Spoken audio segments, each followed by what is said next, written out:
High on a stone ledge, a tiny bird named Pip trembled. The sky stretched wide before him, but fear chained him to the nest. Your wings already exist, all you have to do is fly.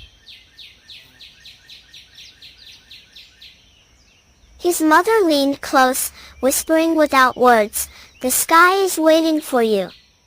Pip clung tightly, afraid to let go. And then, he fell. The world spun below, fear screaming in his chest. But beside him, his father's cry rose above the wind, "Flap your wings." With one desperate motion, Pip flapped, and the air caught him. The fear broke. He soared, free at last, flying into the light of a new sky.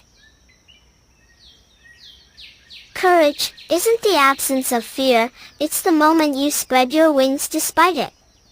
Even the smallest bird can soar when it believes in its own strength. Don't forget to subscribe, like, and share for more motivational shorts. Welcome to the Glow History Nest.